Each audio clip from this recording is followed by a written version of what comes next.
Well,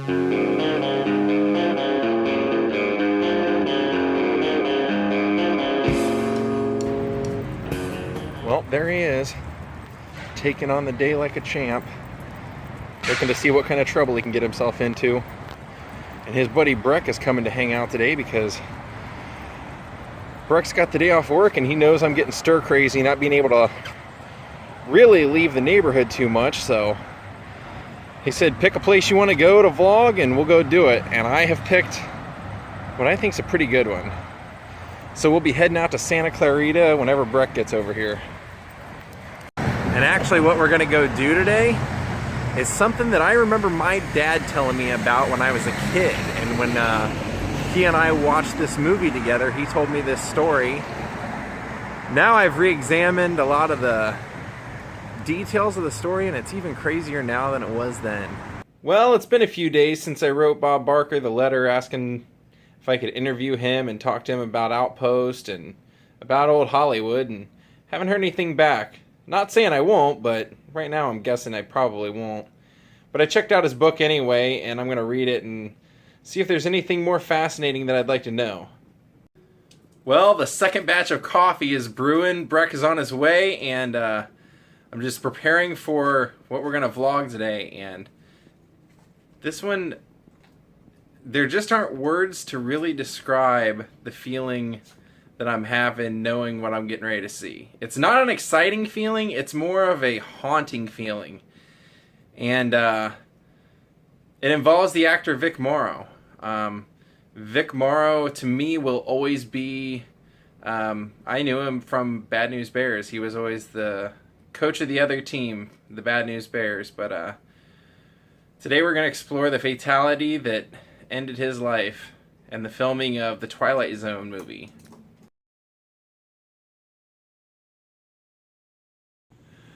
Jago, so excited that Breck was here, he jumped from my lap over Breck's lap and onto the floor again and then had to jump back. His buddy, this is who he's staying with when I'm in Sweden. He's taking a little bit of a sun bath before we head out to do the vlog.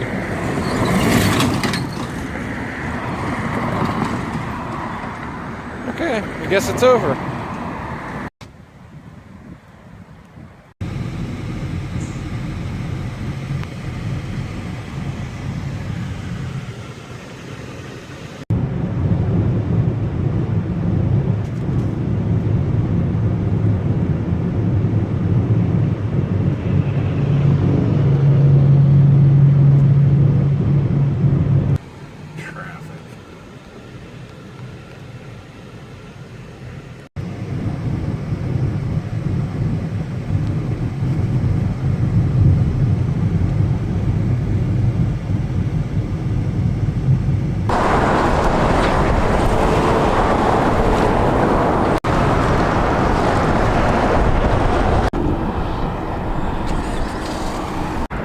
Well, sometimes when you do a vlog, you never know what you're going to expect, or you never know what you're going to find when you show up. And we unfortunately found not the greatest thing,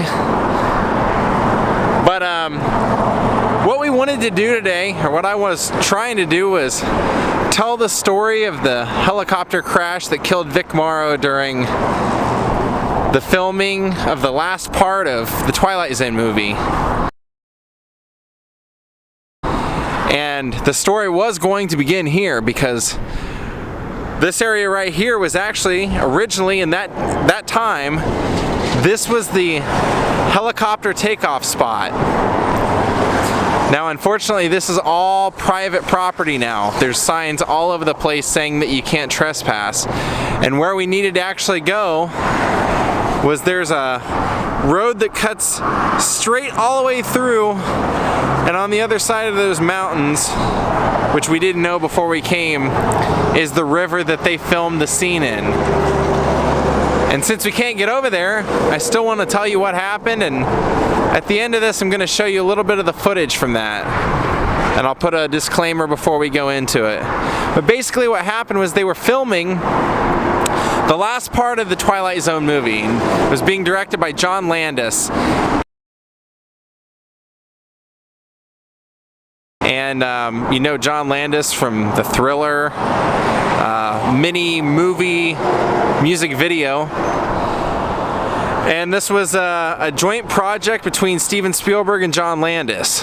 And they were coming out to do this scene, and the scene was actually Vic Morrow was playing somebody who was prejudiced, and he was being put in a position of having to care for people of various situations where he would have to be in a sympathetic role to their plight, and that would be him. And in this situation, he was being attacked by the US military, and he was carrying two young, what would have been Vietnamese children through the water. And what was supposed to happen was Vic Morrow was supposed to carry both of these children through the water, and there was going to be mortar explosions. There was going to be a helicopter chasing them, flying overhead. And unfortunately, director John Landis kept pressuring the pilot to get lower and lower, to the point where he was actually 25 feet from the ground, from the water. And he was actually breaking quite a few laws doing this, because one of the laws that he was breaking was children were not permitted to be filming at that time of night. He was filming this in the wee hours of the morning, and he had actually paid the parents under the table to make this happen, as well as had hidden them on the set throughout the day. The person who was the safety marshal on set was also the child welfare person, and they did apparently a pretty good job of hiding the kids until that scene. So when they were filming that scene on the other side of this mountain,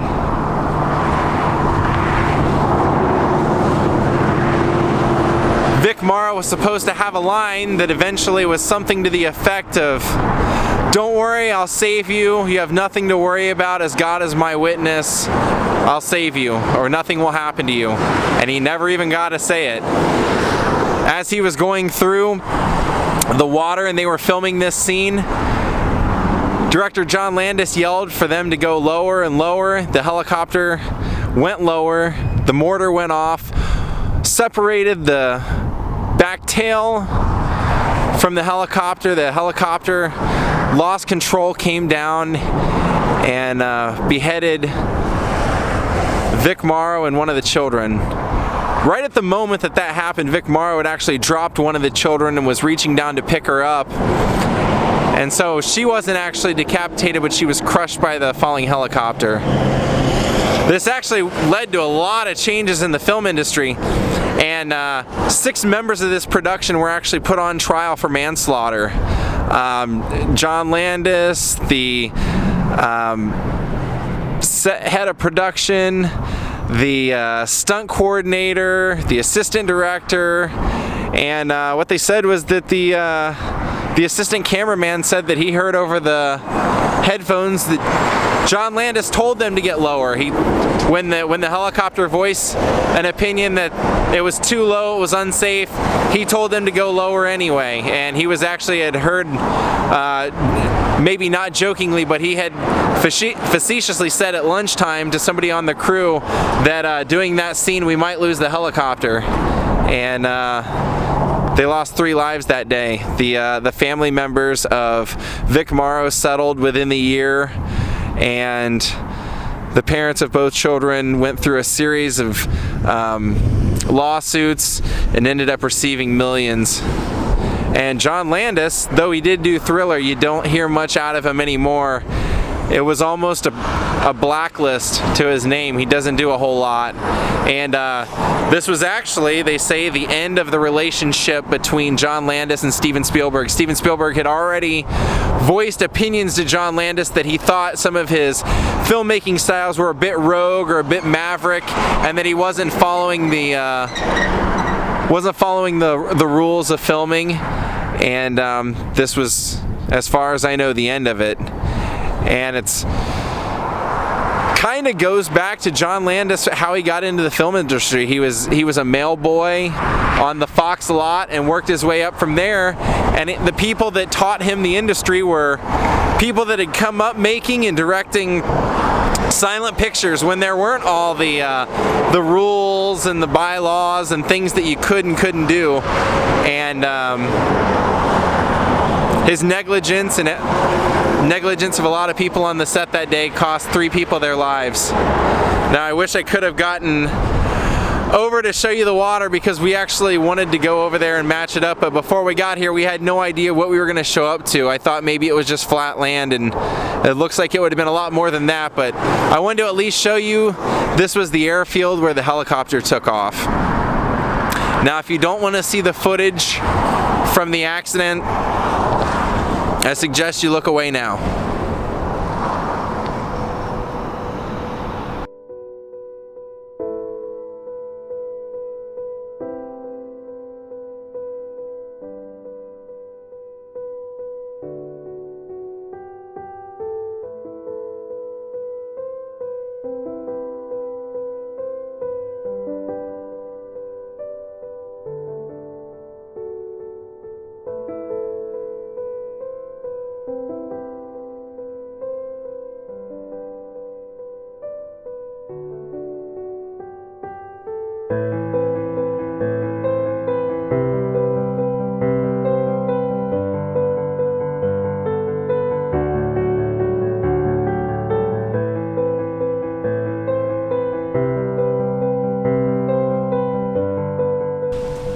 Alright, well we decided to drive down a little bit further and just see if there's any way to get in there. And it looks like all up and down this stretch just to get into the river is all private property. But you can see down here, the river is dried out quite a bit.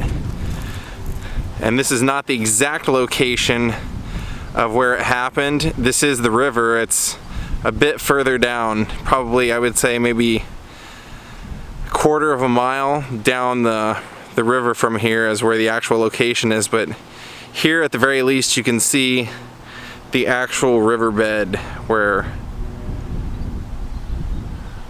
that unfortunate accident happened. And you can see a little bit of water in there. Even though we're pretty sure we're not going to be able to find a way in, because now even the fence has barbed wire. We're gonna keep walking down and see how close we can get. Maybe we can get to the actual part in some way. It's probably all dried out right now, I would assume. Oh, there's Six Flags.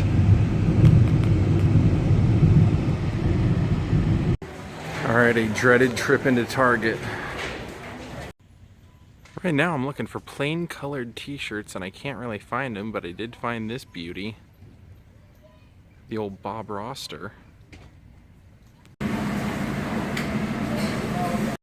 Alright, we stopped to get some food here.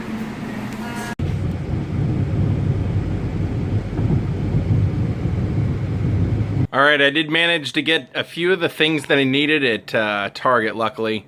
I got this weird shirt with like all these weird specks on it. I'm gonna need another kind of plain shirt. One of the ones I was wearing recently got a rip in it, so I got that. And I got him, he always likes these Caesar, these pate things. These are like his favorite food, and it's pretty much the only thing he'll eat. Every once in a while he'll eat the dry food that I give him, but this was on sale today, and if you bought a bag you got a free bag with it. So I got it, gave him a scoop of it, and he devoured it like a monster. So, looks like we found a winner. What do you think about that, Jaw? Why don't you tell everybody good night? Someday you'll talk, Alf. Someday you'll talk.